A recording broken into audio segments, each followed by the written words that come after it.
Hey guys, I'm Dr. Jenna Scare, better known as DocJenFit online, and I'm here with Super Sister Fitness to show you some mobility drills for beginners. So this is for people who have no idea what mobility even means or even is, and I'm going to talk you through it and take you through some basic exercises to just get you started opening up and feeling better in your body.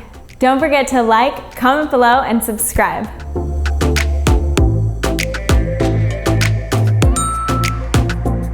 So what's the difference between mobility and flexibility, for example? Flexibility is just talking about a passive way to get into your body. So a lot of just holding stretches and letting your body melt into it. That's flexibility, which is great. But mobility comes into the aspect of the functional range of motion within your body that you actually need if you're going to step onto a big step or catch yourself from falling or stretch out your arms somewhere. So mobility is the functional range and the active range that we have, not just passively, not just someone holding it or doing it for you or holding it with a strap, but now how can you actively lift within that range of motion? So that is where it comes into mobility and why it's so important to take a look at what your actual functional range is so that it can carry out into your everyday life. Okay, mobility is what keeps us healthy. Really having full range of motion that is required for our body. It keeps us active, it keeps us young, and it literally will increase your longevity for life, because the more that we can get down on the floor and get back up, the older that you are, the more you're able to not have falling, not have accidents, be able to catch yourself, and be able to move for yourself. So mobility is literally the key to longevity, okay? One of the first keys into increasing your mobility and increasing your functional range is just being able to breathe right. And we don't even understand what that means, because typically we take a deep breath, we pull our ears up to our chest, we suck our bellies in, and then we relax. Actually, that's not doing anything to help relax your body or release stress and tension. A lot of the tightness that comes into our body is typically even feeding from our brain and our nervous system and our nerves. Okay, so if we want to start to increase what is happening within our body, we have to go back and address what's happening in our breath. It becomes so important to actually be able to release tension and naturally improve the muscle length and improve the range of motion within your body. So the first key, especially if you're one of those people who's like, I have chronic hamstring tightness. Well, I would say go back to how you're breathing. Okay, so that's the first thing that we're gonna start with today. So first things first, I'm gonna have you lie on your back. So coming down onto your back here, okay?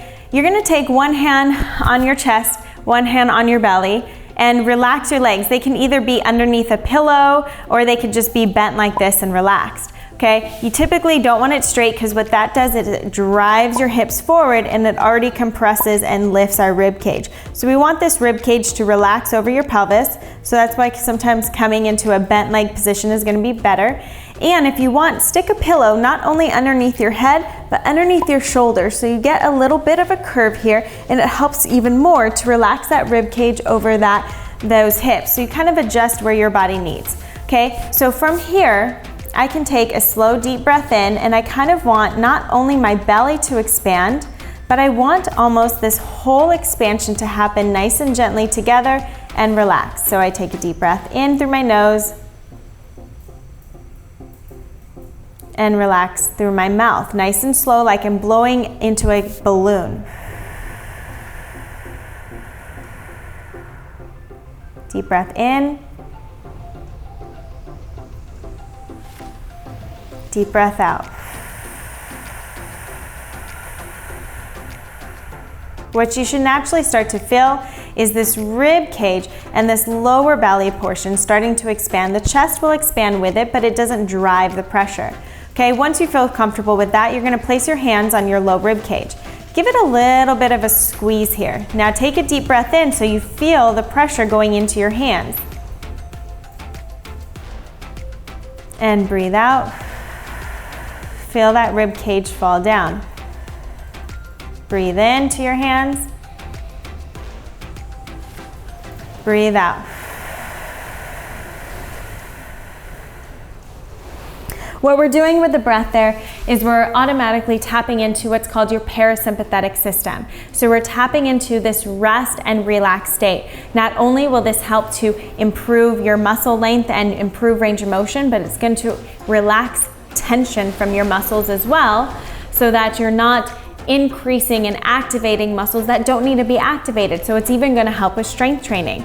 It's going to help with digestion. So all of a sudden you're going to relax your digestive system so then you can pass things through even better. So making sure that you're breathing and effectively getting into your body in that way is the best thing that you can do. Okay, so one quick easy exercise to now open up your upper back, because this is where we really need to move from, not your low back and not your neck as much, but really this upper back portion. You're gonna lie on your side. Again, you can have a pillow to support you. I don't have one, so I'm just gonna let my head fall and relax. I'm gonna take my top leg and hook it over. What this is gonna do is stack my hips and lock up my low back. Okay, so I hold it with my bottom hand. Top arm, go ahead and reach it forward. Allow that shoulder and rib cage to move forward. And then you're gonna pull that shoulder back. So pull that shoulder blade in toward the spine, open, and you can let the hand fall out. I don't have room, so I'm gonna bend it like a football post and then let it reach and over. So I want you to breathe in as you reach, breathe out as you pull that shoulder blade back and relax and try to open as much as you can. Breathe in to reach, breathe out to twist and open. So not only is this going to open up the upper back where we really need to be moving from, because this is where we walk from, this is where we twist from, this is where we move from, that can help to reduce shoulder pain, neck pain, and low back pain. So this upper back movement is so crucial. But it's also going to release the pressure and the tension in the front of the chest, and it's going to help to reduce any neck tension that you might be having. So this all in all is such a great one. I love to do it first thing in the morning, so before I even get out of bed, just turning over and doing 10 on each side is a game changer, and I guarantee it's going to feel so much better as you move through your day. Start doing that and adding it in as a daily practice. The last one that we're going to do is for your hips. So a lot of the times we're sitting all day long, we get tight hips. So understanding what's happening with your hip flexors is huge. So I'm going to come over here. Okay. Now I'll put one leg in front, doesn't matter which leg. Tuck the back toe under. If you have toe issues, that's one more what we might get to, okay? Your feet are crucial. It's our base of support. Now here, I'm gonna take my hips and I'm gonna tuck them underneath me. So it's almost like I'm gonna squeeze that booty. So squeeze it, and then my hip bones naturally see and notice that they come up toward my rib cage. So I squeeze just like this. I'm gonna reach that top arm up and over, and then reach it over to the side. So I'm not doing anything to come forward like this. This is actually not a hip flexor stretch, okay? A hip flexor stretch comes because I tuck my tailbone under, squeezing here, and I reach, and then I open and separate the space. So that is a true hip flexor stretch right in here. When we open up the space, not by bending forward this way, but by just squeezing, rotating, reaching. Now, once you're here, you can go a little bit further forward and see if you can open that up even more, okay? From there, I want you to do 10 slow breaths. Again, in through the nose, out through the mouth, nice and slow. In through the nose, out through the mouth, nice and slow. 10 slow breaths on each side. Do this on a daily practice, and again, you're gonna start to open up your hips and feel so much better. One last thing that I want you to do, because your feet are your literal base of support, is we're gonna go ahead and sit on your heels. So I want you to try to tuck your toes under as much as you can and have a seat. Now, as easy as this looks, if you are not used to adjusting your feet, it's going to be painful. But the number one thing is that we use our feet on a daily practice, so being able to come back and pay attention to them is so important.